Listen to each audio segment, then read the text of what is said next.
Ready? Narayanam namaskritya Naram chaiva narottamam Devim saraswatim vyasam Tato jayam mudirayet. Before reciting the Srimad Bhagavatam, which is the very means of conquest, one should offer their respectful obeisances unto the Supreme Personality of Godhead, Narayan. To Narayan Rishi, the supremest human being, unto Mother Saraswati, the goddess of learning, and unto Srila Vyasadeva, the author. Shrinvatam Svagata Krishna Punya Shravana Kirtana Radyantasthaya Bhadrani Vidunoti Sahritsatam.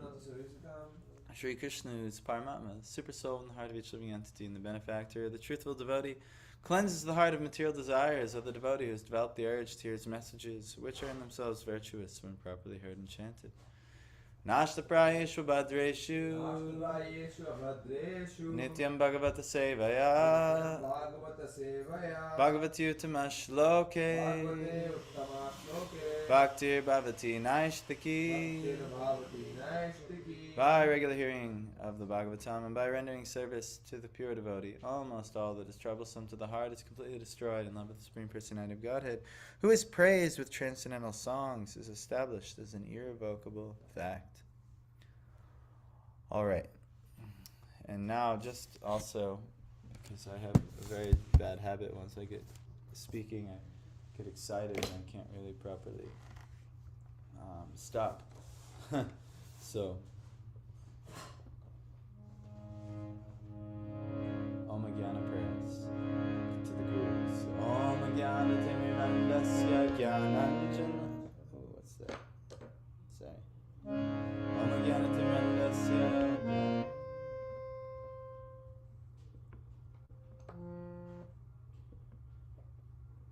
Okay, sorry. Om Jnana Timirandasya Jnananjana Shalakaya Chakshiram Militam Yena Tasmai Shri Gurave Namaha. Shri Chaitanya Manobishtam Stapitam Yena Bhutale Svayam Rupa Gadame Kadati Svapadantikam Vandeham Shri Guru Shri Yuta Padakamanam Shri Guru Vaishnavamscha Shri Rupam Sagajatam Sagana Raghunatham Vitam Tam Sajivam Sadvaitam Savadutam Parijana Sahitam Tanya Devam Shri Radha Krishna Padan Sahagana Lalita Shri Vishakamitamscha He Krishna Karuna Sindho Dina Bando Jagatpate Gopesha Gopika Kanta Radha Kanta Namaskute Tata Kanchana Gaurangi Radha Vrindavaneshwari Vrishabhani Sute Devi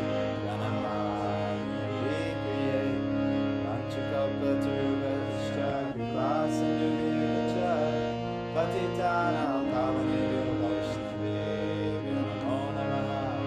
Jai Shri Krishna Chaitanya Prabhu Nityananda Shri Advaita Gadadhara Srivasa Shri Gaura Bhaktivinoda. Hare Krishna Krishna Krishna Hare Hare Hare Rama Hare Hare Namo Vishnupadaya Krishna Krishnaya Bhutale Srimate Bhaktivedanta Swamini Namine Namaste Saraswati Deve Gauravani Pracharine Nirvishesha Shunyavadi Pashyate Deshatadine. Jai. Alright, it's been some time. At least Piyush, you haven't been in Bhagavatam for some days. Parth, we haven't really done Bhagavatam in some days, right? Since Friday. So like that. We're beginning Bhagavatam again.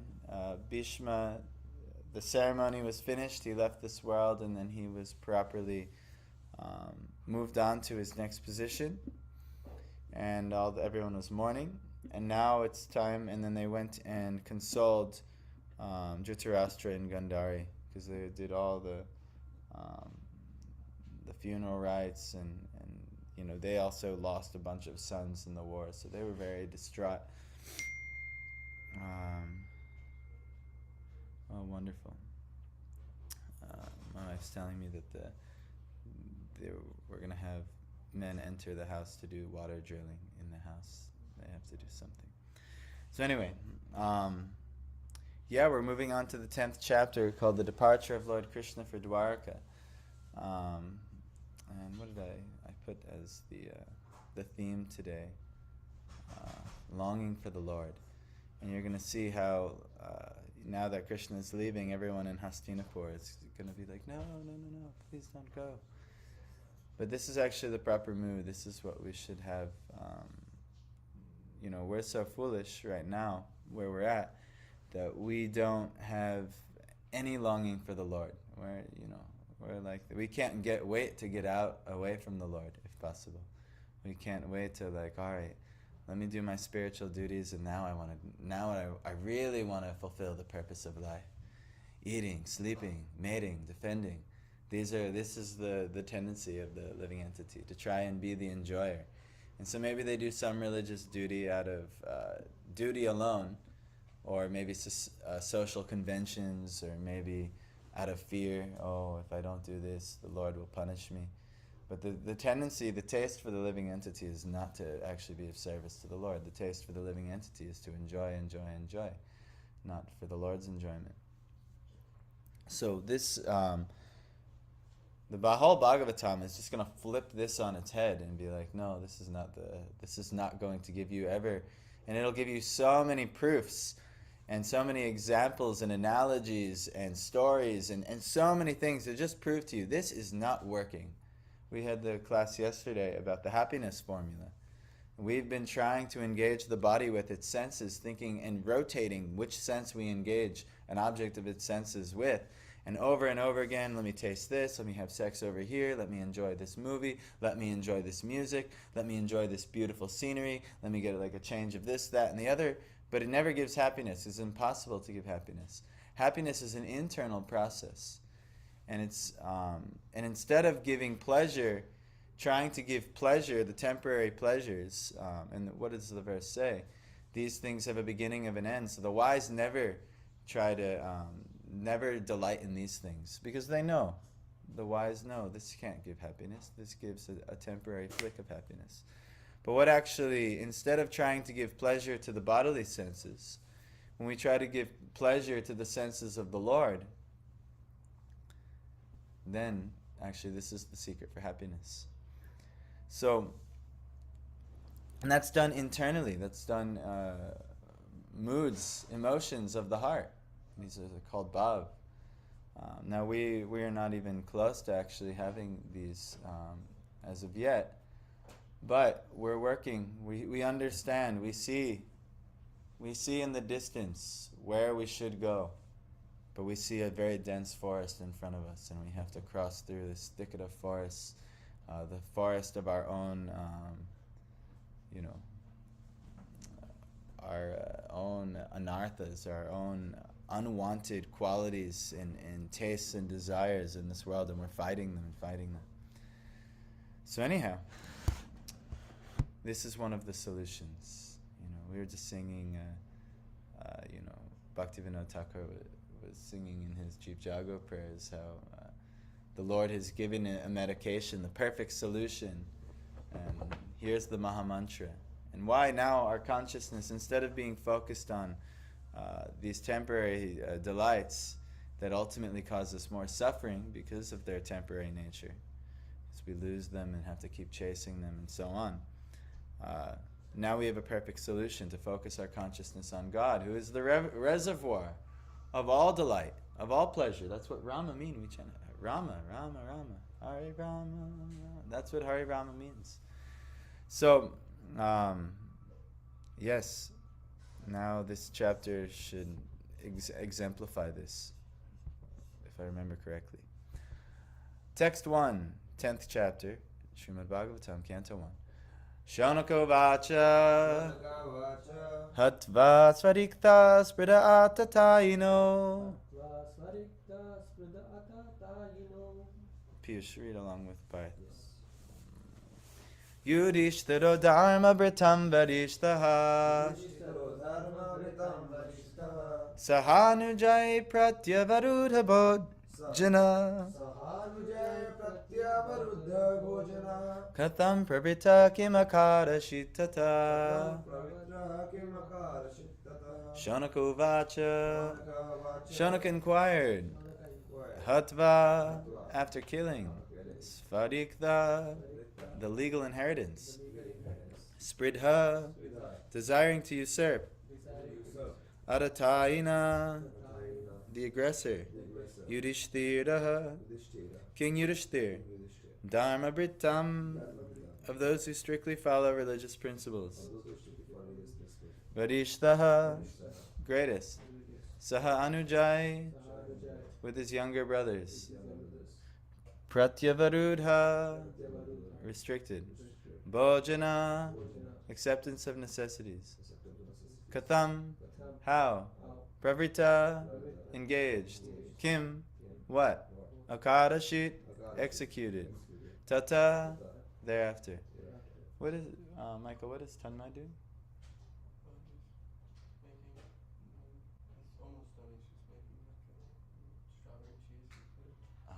The puddings again.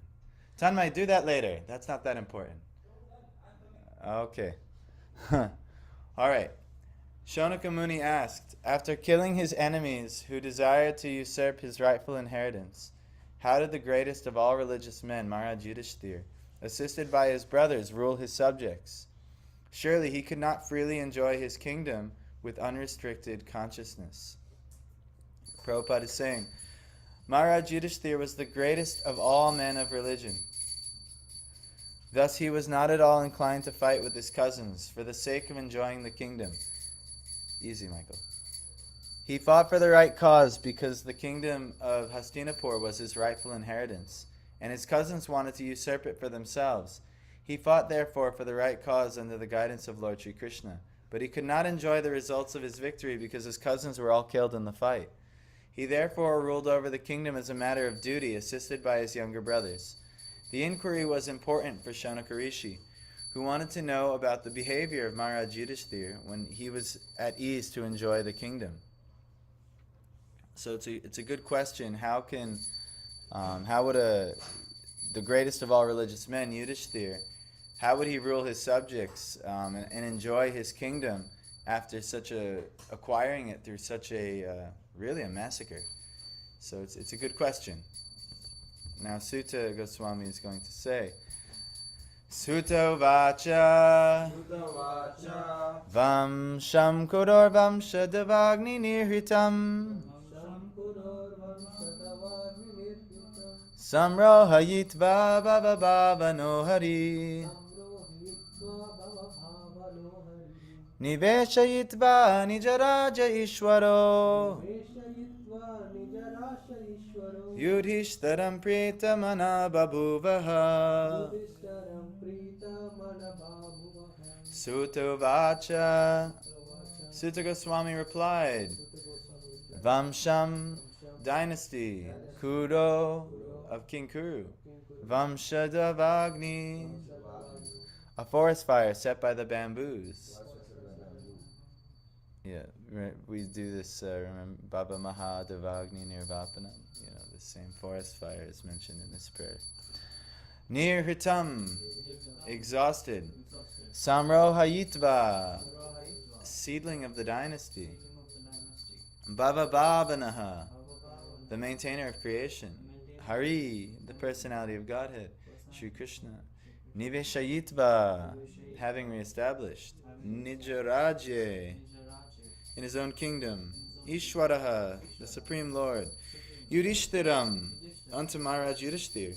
Pritamanaha, pleased in his mind. Babuvaha, became. Sutta Goswami said, Lord Sri Krishna, the Supreme Personality of Godhead, who is the maintainer of the world, became pleased after re-establishing Maharaj Yudhishthir. Oh, good morning, Ms. Danker. Okay, so who is the maintainer of the world became pleased after re-establishing Maharaj Yudhishthir in his own kingdom, and after restoring the Kuru dynasty, which had been exhausted by the bamboo fire of anger. We have to be very careful with anger. Actually, we were talking about this yesterday. There was a little, I wouldn't say dispute, but there was a challenge, discourse on whether any enlightened person could ever be angry. And now, I didn't want to. This person is very nice, so I don't, and he's new, and I don't want to like discourage him. But it's very clear actually that even great personalities get angry. Krishna himself gets angry. They express their anger over and over again at Duryodhana and his foolishness. But there's a difference between getting anger due to lust and getting anger for the right cause. Really due to love. Like for instance, if someone were to harass one of you boys, it would be my rightful claim and duty to become angry with them. But if someone gets in the way of my sense desires, then me getting angry at them, like Duryodhana getting angry with the Pandavas for just being righteous and pious in the whole world and the whole citizens, everyone loved them. And he's angry with them because of his envy, because they're getting in the way. I want to be the ruler. This is improper. It's like a bamboo fire. And actually what had happened, it destroyed his whole dynasty. His envy and his anger. So Prabhupada is actually saying this world is compared to a forest fire caused by the cohesion of bamboo bushes. Such a forest fire takes place automatically, for bamboo cohesion occurs without external cause. Similarly, in the material world, the wrath of those who want to lord it over material nature interacts, and the fire of war takes place, exhausting the unwanted population. This is actually like very, it's pretty wild. Just naturally, by bamboos being grown, the wind will blow, and then the bamboos they'll clack each other, and eventually, if it's dry in the right conditions, a spark will catch, and then everything will go up in flames. And this is how forest fires start. But it's a natural occurrence, actually. And actually, it takes place by the Lord's arrangement. And he says this is why war is taking place. Just because there are people. Is that Frida? Frida, welcome. Long time no see. So just naturally, by people existing in this world, eventually the modes of nature will interact and people will get envious of each other, and next thing you know, they'll rub and there'll be some friction, and then wars take place. And actually, why is this happening? It'll exhaust the unwanted populations of the world. Just by this friction, and the people who get implicated in the wars, you notice who doesn't get implicated in wars? Hi, Frida. Hi. Welcome. Thank you. You know where your room is, right? Yeah. Okay. You've been here many times. So just naturally, boom. This one gets in a fight with this one, some friction, and boom. And then the people who get so embroiled and wrapped up in the war, they usually will, and this is saying all the unwanted population will go and lay their life down in the war. Now, there are righteous wars. Arjuna and the Pandavas, they were part of the righteous fight. But they were the only survivors of the whole war. Everyone else was considered no longer wanted in this world. So Krishna removed them. So this is why, we wonder, why does calamity take place? Forest fires, I don't know, right now, America is just a disaster. Whether it's they have all these weather modifications and things. Maybe it's being done intentionally, who knows. But just right now in the Midwest, there's like tornadoes destroying everything. And it's crazy, actually, like I said, whether it's man-made or whether this is the natural arrangement. It's wild and it's sanctioned by the Lord, and there's so many unwanted things there that the Lord is removing.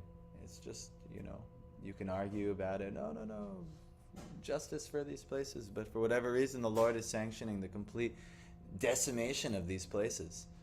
So this is This is what happens. And actually this is actually what said anger will do.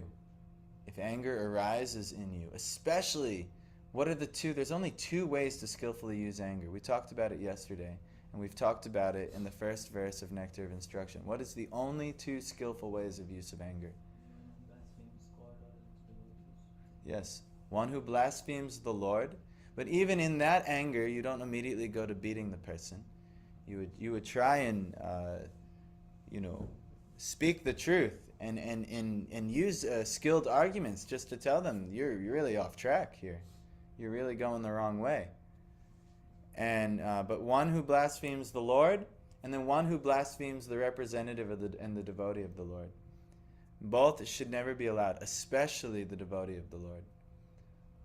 Like for instance, Jesus was put on a cross and unjustly tried for a vicious crime and treated like a horrific criminal. All the people who witnessed that and didn't speak up became implicated. And actually, there's a famous thing that Jesus told him, "You'll deny me 3 times before he said the cock crows, or before the rooster crows in the morning, and that means before morning comes, you'll deny me 3 times. And Peter said, "No, my Lord, I'll never deny you. I am faithful. I'll never deny you." But then the whole events of the night came to pass, and one after the other, they're taking Jesus, the government's there, everyone, and next thing you know, by the end of the night, Peter denied him 3 times. And he lamented, he wept so bitterly, because it's actually due to his sinful nature, because he wasn't fully purified. He wasn't able to actually stand up for the Lord and the representative of the Lord, Jesus. So this, we may also be put to a test like this. But anyway, these are the only skillful uses of anger. Otherwise, it's said in Bhagavad Gita, it's the wrathful enemy that destroys the whole world. All of the demonic activities in the world, they're inflamed by anger, and they oftentimes are instigated and go by anger. War, this was the debate the other day, whether war can actually happen without anger. No, it cannot. You cannot kill somebody without anger. You cannot, thrust a sword through somebody's chest without anger. You cannot do any of these things without anger. Launch an arrow into them, So this was kind of the discourse yesterday, and I don't think we were able to reach a proper conclusion, at least for him. But I didn't want to over push. Yes. So there are many things that are happening around the world, right? Like many wars, and so how should we look at it? Like, many people are suffering and all those things. So should we just think that it is sanctioned by the Lord and we can't do anything, or like what's our role, or at least what should we meditate? Yes, a very good question. So what do we do about all of the things? Well, one, you should evaluate what's your social position. Okay, you're an electrical engineer. Okay, maybe somebody's an army officer. So the army officer. Oh, Craig, welcome. So the army officer, his duty is to actually do something about it. He has to fight in the war. But other than that, unless you're directly implicated in the war, well, in our spiritual society, Prabhupada is trying to raise all of us to the position of Brahmins. So what do Brahmins do? They advise society. So actually, and you might find that you know people who are getting directly implicated in the wars of the world. For instance, in this country, there's such a political division, and those who get really wrapped up in it, they're more controlled by the modes of nature. And so you, as a Brahmin, as someone, you would try and advise them, hey, these are less important things. The important thing is actually our relationship with the Supreme. That's why the Brahmins are always peaceful. A Brahmin is always peaceful under any circumstances. Even myself, I've had a very competitive nature. I grew up playing sports. I grew up, trying to just dominate over everyone else. Like, that's how I grew up. But, when you take, let's say, diksha, formal diksha to be a Brahmin diksha, one of the things you really should not do, and I don't think devotees strictly follow this, and it's not like this is given, but when you look up the qualities of a Brahmana, you stop competing. You're not interested in competition anymore. Why? Because you don't want to see someone else as like the enemy. It's not so. So you're asking, what do we do? Well, this is happening, injustice is happening in this country, Yemen, Syria, Palestine, all these things. What do we do? Really, our job is always to advise people to turn to the Lord. To say, hey, but you cannot stop the bamboo fire, the bamboo forest fires of this world. The people impelled by the modes of nature will always fight. It's inevitable. There is no stopping it. You can't do anything about it. All you can do is take whatever little circle of influence you have and advise them properly. You might know friends. I'm sure you'll know so many friends, Indian, who are getting so wrapped up in the Indian politics. And they're like, oh, this, that, and the other. Even Prabhupada, when he met Bhaktisiddhanta, he was into Indian politics. He was into Gandhi's movement. But Bhaktisiddhanta smashed it right then and there. He's like, this is a temporary movement. If you want something eternal, if you want something that really matters, this Krishna consciousness, Lord Chaitanya's movement, is what we should be focusing on. So this is how it works. The modes of nature always will cause scuffles. That's just the nature of it. The bamboo sticks will always clack against each other, and then eventually, with the right conditions, wind will catch, a spark will take, and the whole forest fire will go up. So this will happen here in this world too. You're seeing a forest fire in this country. You're seeing a forest fire, I kid you not, in this country. There will be a forest fire. There'll be like a civil war type of thing here. It's just the division between the two parties is so vicious. Nobody has any clear vision. They're both supporting criminals on both sides, and it's just a disaster. But you know what? As our job, what do? Advise them to turn to Krishna. Don't focus on this nonsense. Why are you going to waste your time? Like Jesus, the same thing happened. Nicodemus, he came to Jesus. He said, he was talking about a religious hierarchy. I mean, you might even see this in ISKCON, or the Gaudiya Math, or Krishna consciousness. And I kid you not, there are political fights in these arenas, and people less skilled in the modes of nature will join the fight. Actually, it says in the Chaitanya Bhagavatam, though, especially with devotees, it's very dangerous, that anyone who takes one side of a Vaishnava against another side of a Vaishnava, they will be ruined. They will be absolutely ruined. And it says like 4 times in the Chaitanya Bhagavatam, that exact statement, over and over again. This competition and taking sides, this isn't the duty of a devotee. The devotee there's one side, the Supreme Personality of Godhead, and how to be of service to the Supreme Personality of Godhead. And anything else, you just say, no, come on, this side. This is what the purpose of life is. Jivara Swarpa Hoy Krishnara Nityadasa. The living entity's true nature is to be an eternal servant of Krishna. So anything else that anyone else is focusing on, yes. Now what about the Battle of Kurukshetra? They took sides. Yeah, that's right. But really, it wasn't like Arjuna was fighting. Arjuna didn't want to fight. Arjuna just said, all right, let's just let them do it. No problem. But who took the side? Who wanted the fight? Yes, but who sanctioned it's time to fight? Who gave a whole teaching about why he should fight? Oh, Krishna. So now it's not a matter of picking sides. It's the one side. It's Krishna wants to fight, we fight. If Krishna doesn't want to fight, no, we won't fight. So it's like that. That's the devotee's business. What does Krishna want? Krishna wants to fight, let's do it. Let's fight. We'll do anything Krishna wants. That was Arjuna, but what about there was millions on the battlefield that took sides? That's right. And so those millions are part of what Prabhupada says in this purport. I don't know if you were here for it. Of the unwanted. I was listening in my car. Yeah. So there's part of the unwanted population that are just due to the modes of nature. It's time for their end in this world. So that's just part of it.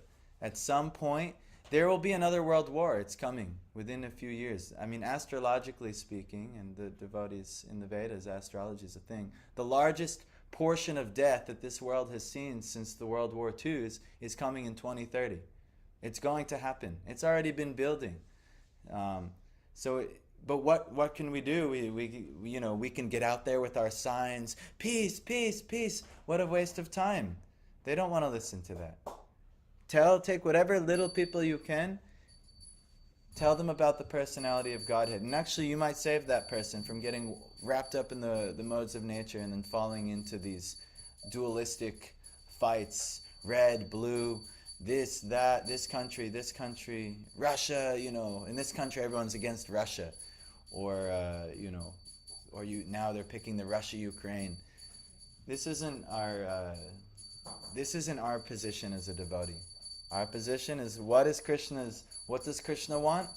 We'll do that thing. And we don't get involved in the politics. We don't get involved in worldly pursuits, because we know it. This is, even if the so-called good guys win, they're fallible people. They're going to make all kinds of mistakes. And, like right now, there is a political party in this country that thinks the good guys have won, and now all the good things are happening.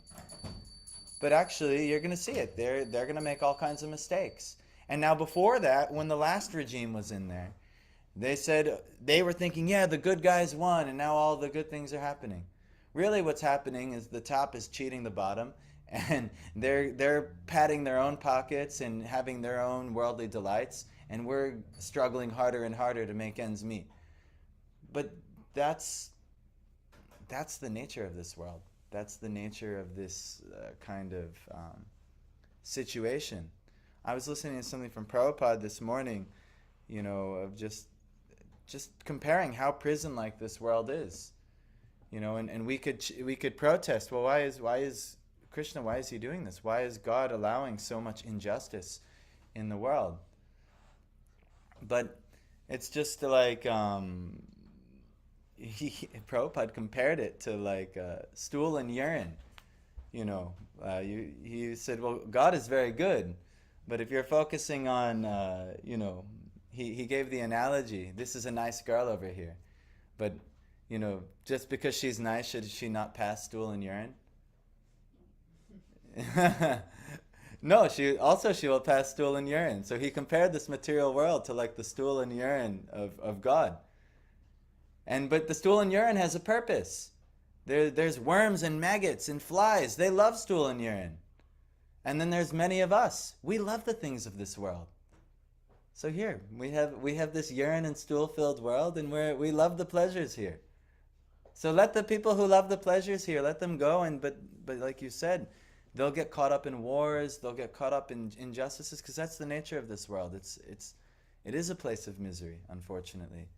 But the devotee, we're looking at it from a higher vision. We're seeing, no, I'm not playing in the stool and urine. Even if it's Krishna's stool and urine.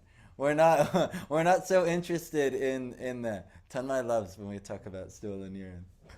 But Prabhupada talks about it. I was listening to it this morning.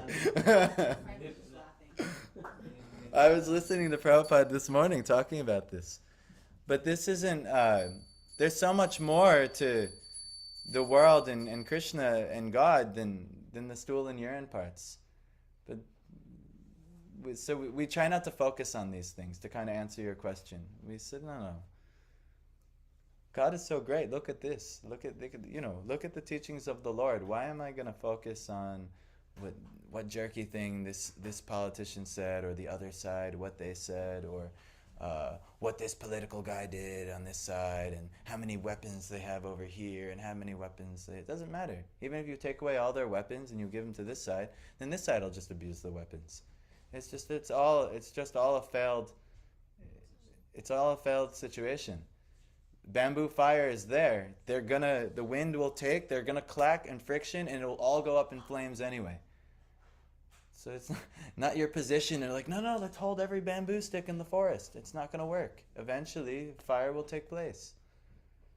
So how futile it is too. I always am amazed at what is the gain of acquiring this land or this wealth and all that. I mean, they act as though they're going to live forever. yes, Yes, this is the illusion of this world. There's people think, Yudhisthira, he says himself that the most amazing thing is that every single living entity sees death all around them. They watch their mother, their grandmother, they watched everyone die before them, and now in the future, everything they see, but they never think, oh, it's going to happen to me. They don't live thinking, yes, if you actually, like for instance, I was forgetting who was saying, but there's a common saying, if everyone, the main essence is if you actually see death before you, let's say you go to like a crematorium and things, you'll live your life completely different because you'll understand that reality, but we don't actually realize that. We don't think, oh, I am going to die. Like for instance, my grandfather, very, very nice man, my mother's father, he went to church time to time, but really at the end of his life, what ended up happening was that he lost his faith, or maybe he never had his faith. And they were like, well, do you want a priest? And he was like, no. He's like, I'm gonna fight. We're gonna fight on. I don't need a priest. I didn't need this. But then when the reality kicked in that he is gonna die, then he wanted the priest. And we were so like, I was an atheist at the time, so I was like, oh, good for Grandpa. But actually, at the end, he wanted a priest and he wanted some religious solace because the reality was kicking in that he had no control and he had no solution. So this is kind of all of us. So again, back to your question, Parth.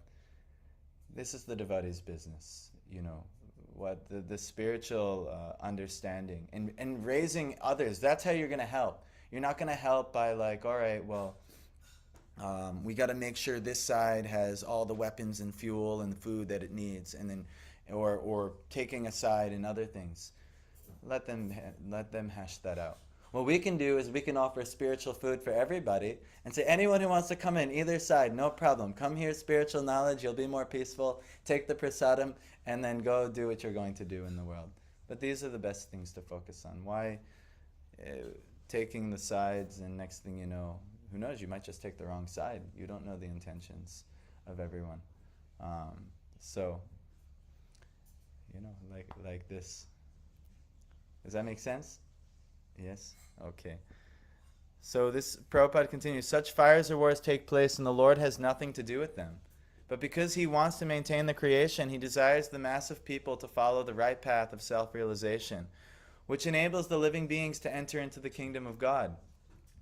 The Lord wants the suffering human beings to come back home, back to him, and cease to suffer the threefold material pangs. The whole plan of creation is made in that way, and one who does not come to his senses suffers in the material world by pangs inflicted by the illusory energy of the Lord. The Lord therefore wants his bona fide representative to rule the world. Lord Sri Krishna descended to establish this sort of regime and to kill the unwanted persons who have nothing to do with his plan. The battle of Kurukshetra was fought according to the plan of the Lord. This is for you, Craig. So that undesirable persons could get out of the world and a peaceful kingdom under his devotee could be established. The Lord was therefore fully satisfied when King Yudhishthira was on the throne, and the seedling of the dynasty of Kuru, in the person of Maharaj Parikshit, was saved. So ultimately, the Lord has a divine will. It's going to happen no matter what you try and say and do. It's as Jesus says, thy will be done. No matter what, you can try and you could fight for this political side or that political side, but the Lord has a plan. It's going to happen. And the devotee just kind of waits and sees. We try to be helpful, here, I don't know, we had Holly right before she passed, but she was coming, she was so distraught over the whole now Trump is in the office thing. But we're here, we're like, trying to just appease. Don't worry about this thing so much, Holly. There's so many other things you could worry about. You get out, it's not like we go outside in the end of the day and there's either the Republican tax collector saying, oh, now I'm going to abuse you, or now here's the Democratic tax collector, now I'm going to abuse you. The life is by and large the same. The same purposes of life are there, but we get We get so wrapped up in the fights and the friction happening between the bamboo trees. And if we're not careful, we'll go up in the fire with all of it. So it's not, this isn't really our position. As Prabhupada says here, that, what exactly did he say? The Lord desires the mass of people to follow the right path of self-realization, of understanding who we are, what's really important, and what really to focus on in life. And that's trying to understand God and how to love God. Jesus taught the same thing. I was trying to tell this. Nicodemus wanted Jesus. He wanted him to join the hierarchy of Jewish religion. He's like, you can make so much change from within this structure. And Jesus actually said, you can never change the greed in the hearts of men. And then he turned around and he went up to the mountain to pray. He was not interested in all in this. This is the devotee. This is what we should do. We shouldn't be so interested in, we can change it from within. No, this verse is saying, it's comparing the world and its nature to a bamboo fire of anger. It's going to go up in flames eventually. World War I will happen. World War II will happen. Guess what? World War III is going to happen. You cannot stop it. We can try, maybe we have some small, minute, independence in this country. We can vote. Who knows how much your votes really count. But you can vote. You can do something about it. But at the end of the day, after you vote, what can you do? It's all over. Maybe you can advocate for a certain side or another side.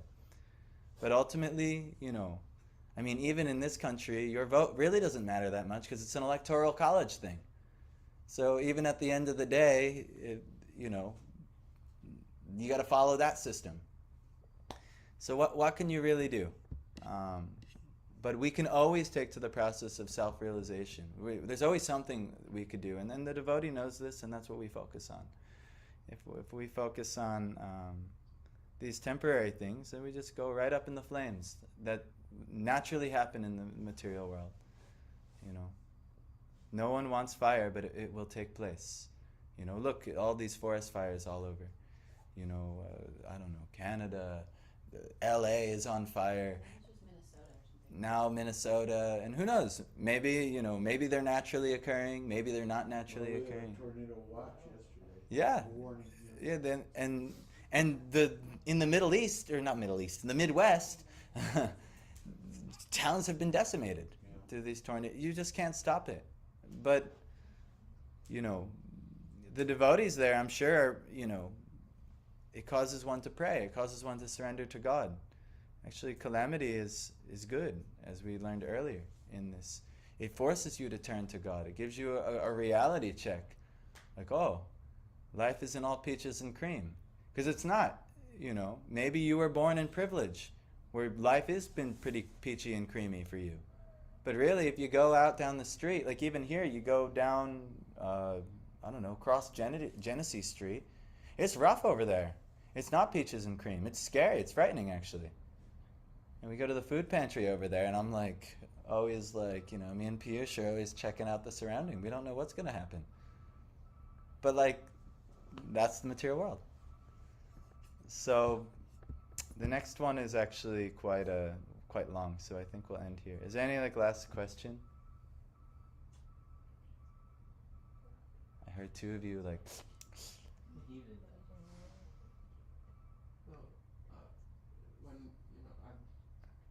how can we really transfer our mindset to wanting this calamity? Because we always want to be happy, but if we go through calamity, that can actually bring us toward bring us closer to the Lord. Then that's good. And it's good to be in the mood of Queen Kunti in the sense of wanting that. But I don't. How do you transfer your consciousness to welcoming calamity, and even maybe seeking calamity, praying for it, like Kunti? Well, it helps if you actually hear about the devotees who have reached great success like this. So when you hear Bhagavatam and you hear the inspiration of, say, the prayers of Kunti, or even the lives of the Pandavas who were in calamity after calamity after calamity, or even you look in other scriptures like the Christian scriptures, where you see that all of Jesus' disciples, they all got beheaded. They all got killed by the government. And Jesus, himself said, those of you who try to save your life will surely lose it, and those of you who will die for me will surely gain it. When you hear about those who are offering a solution to life's problems and seeing it practically practiced, an example, it can also inspire that in you. And you can welcome calamity, because calamity is going to come to you. It's not like you're going to avoid calamity. Who here knows how to avoid death? You cannot. And nobody's welcoming, oh, I'm ready. I'm so happy here. It's so comfortable. No, the body, it gets old and you're having more failure. Everything's becomes so much more problematic. So just by knowing this, you have to welcome calamity. There's no you're young. We're young. So for us, it seems far away, and maybe it is. But it gets here quicker than you think. yeah. It comes quicker than you think. It's because it's like rather like we don't even need to welcome it. Basically, it just comes whenever it's the time. Like he will send it automatically. So yeah, I mean, and look, you could be in Palestine, you could be in Syria, and calamity can come very quickly. They send many 18-year-olds. You're 18. You're ready to go off to war. The governments of every world institution are ready to have you sacrifice your life for their cause. You never know when calamity could come to you, but it's going to come, no matter what. So when we hear about the pastimes and we see the historical episodes of people who've gone through calamity, it gives us the strength when it's inevitably going to come to us. Okay, I have the strength to handle it. You'll remember Queen Kunti's prayers. You'll remember how the Pandavas. You can remember how even the disciples of Jesus, how they dealt with the calamity. And they were innocent. They were just trying to spread the truth of God. But naturally, this world is so wicked. If you try and give anything with God, they will all turn against you. Family, it doesn't matter. They will all turn against you. Why? Because what's the nature of this world? We're not interested in God's pleasure at all. We're interested in what's in it for me and mine. In Bhagavad Gita, that's explained. That's the demonic mentality.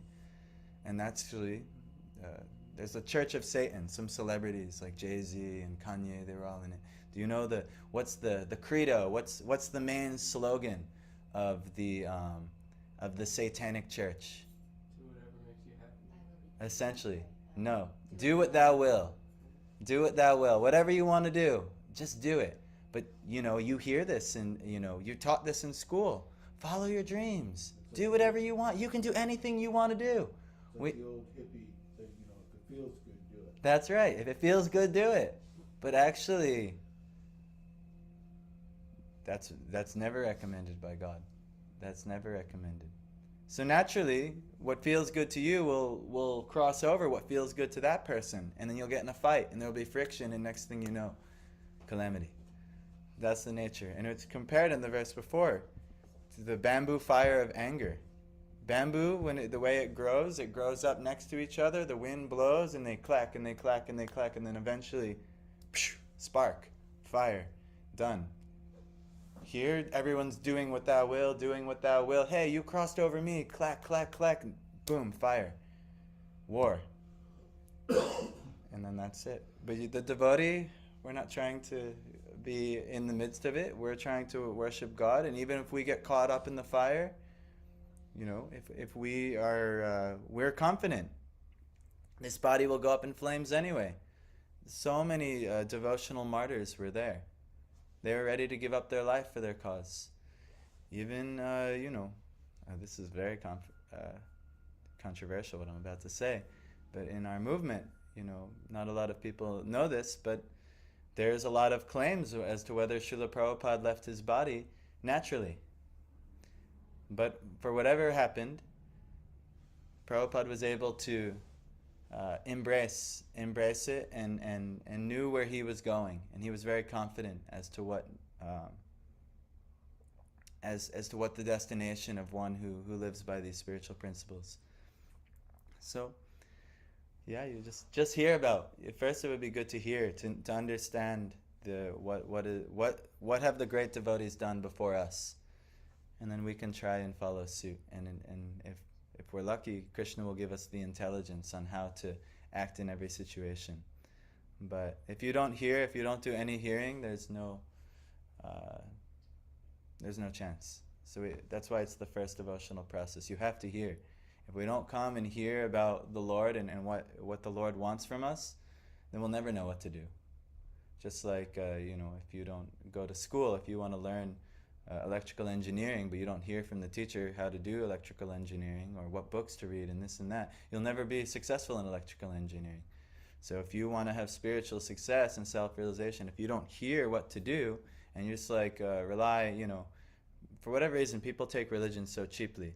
They don't think you have to work at it. I believe in God. It's easy as that. Okay. Had a long discussion for a 3-hour car ride yesterday. So. That's very good. If you're preaching to your friends, I hope you were. Like there wasn't a single time that this is not discussed. Like I was in car for almost 20-30 hours in the whole time frame, and I always had this at least for an hour in every bit, but every other, because there are 10 people, so I'm hopping in cars and we are discussing something because they know where I'm coming from. Yes. So they're interested about how life is different for you, and they want to discuss on that. And actually, Indians are very pious. So even by seeing you, and if you hopefully you held strong to your convictions, it has an impact. Yeah. For example, there's something happened that a raccoon got crushed by a car. Okay. What's that? A raccoon. Oh, a raccoon got killed. Yes, and the person who was driving got disheartened, and everybody was disheartened. The thing was a devotional song by Hare Rama Hare Krishna. Something on those lines was playing. I said, the verse that is chanted, that even in the time of death, if Lord's name is around that thing, that's the biggest service that you have done to it. The life of that thing could be crushed by any car, but the car which was playing the song of the Lord was there to deliver him. Yeah. So in a way, and at least it didn't made him feel better, but it also gave him perspective about that it is ordained by God, and if his words are going around that, he can. So in a relative ways, this is good. maybe not me, it's just me being here. People are interested in this. This is the power of the devotee, because inevitably bad things will happen. Yeah. That's the nature of this world. But if the devotee is around to give solace, especially at funerals, at death, so many are weeping, and they're they're really it's the end of the world to them many times. But oftentimes the devotee is there and just able to console them and give them spiritual hope, because the spiritualist is the only one who has hope with death. Everyone else, every other philosophy in the world, the death is like the greatest enemy. It ruins everything. But with the exception of the devotee of God, where the death actually gives opportunity for the best thing. Only the spiritualist has this type of vision. So naturally, when death does come, it could even be a raccoon, the devotee can give help. The devotee can give hope. So back to Parth's question, that's all you have to do. You just be someone to give hope to people who they're gonna get so bewildered by whatever is happening in the world around them. Whether it's financial, whether it's economic, political, or war, or this famine, this, that, and the other. But the devotee is always going to have a different perspective, and they can actually give hope. And so you just be, like a torchlight of knowledge for others. That's what Jesus wanted all the Christians to do, to shine their light as a torch unto others. So you just be that. You be a torchbearer. Okay, we have to stop because I have to go actually do another closing today. So, Haribol. I don't know if it's Haribol yet, but it's Krishna's arrangement. He's arranged it, and he's twisted my arm that we can't get out very easily. Closing of another property? A closing of another property. So I'll explain after I get off the online.